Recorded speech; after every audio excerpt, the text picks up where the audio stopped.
What's up, Cereal Bows? It's your favorite crazy cereal, InsaneAppleJackz, and I'm here once again with the Atomic Game Squad. Today I'm here with some MVC3 in the background, and I'm going to talk about Capcom.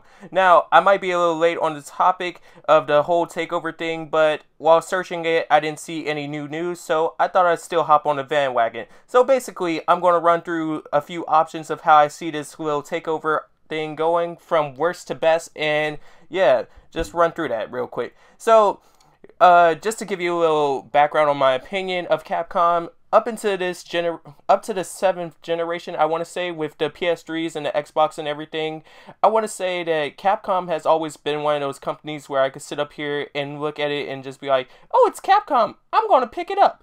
And it's always been that way until the midpoint of that, where they had a few games I questioned, but it's still been a good company. So, seeing these options, I'm hoping for the best, but I still know there's the worst. And saying that, I'm going to jump into the first option. Capcom doesn't get picked up by anybody, and business doesn't pick up for them as well, and they basically become another THQ. R.I.P. my dead homie. I'm still pouring out water for you. And basically what I mean is they go out of business, and their properties either get picked up and are hardly heard from, or they don't get picked up at all and go into the gaming abyss, which would be a very sad thing, seeing how Capcom has some really good series. Option number 2 on this list, just to jump right into this, would be Microsoft. And yes, I know everybody's like, you're a Sony fanboy, that's why you have this so low. Actually, nah. It's just because I've seen Microsoft's current partnerships or current property owned things like this, and I'm looking like it's not going to work. So, basically, I see Capcom becoming another EA and they're going back into their disc lock content days, having a bunch of in-game purchases, and it's just not looking good altogether. And then, at some points, this seems like it would be better than... this would be worse than them just sticking to their self and going out. But at the same time, it just depends how they do it and how they hold their ground on this. And then the other side of that is them becoming Rareware, basically.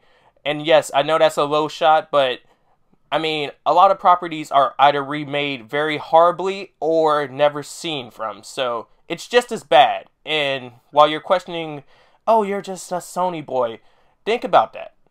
Think about how real that is, you Microsoft kids. I'm not hating. I love all consoles, but think about that shit.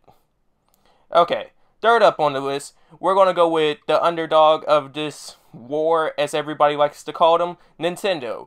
And I actually like the idea of them going with Nintendo. I truly support it.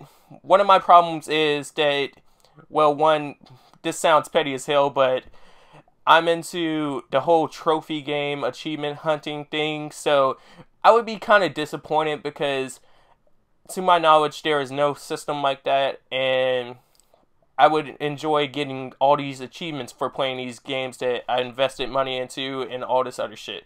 But aside from that petty-ass reason, I also feel like a bunch of this third-party stuff, while Nintendo does need it and they are open to it, at the same time, a bunch of it wouldn't see so much light due to support of their main properties and them giving attention to what they want.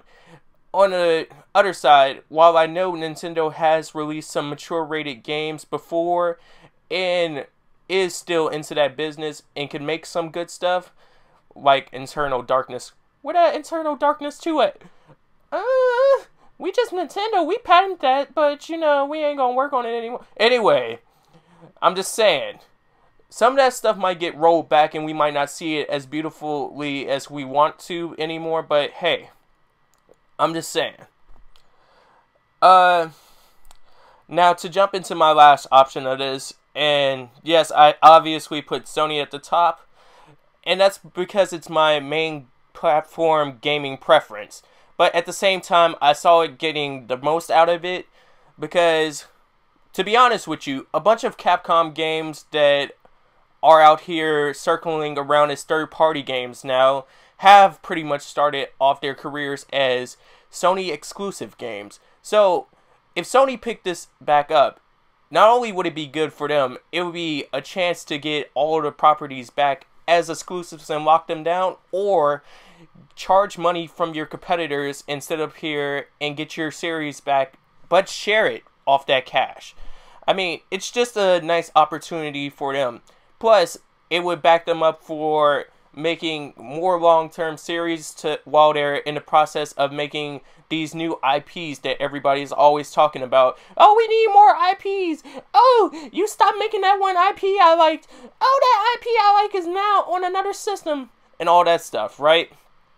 So, at the same time, it would benefit them in that way by becoming this whole little supporter for when they're releasing games or working on stuff to make more support. But yeah, all this being said, this is just my quick opinion. I had to give my insights on it, seeing how much I like Capcom and stuff. Leave your comments down below. I would really like to see your opinion on this little situation.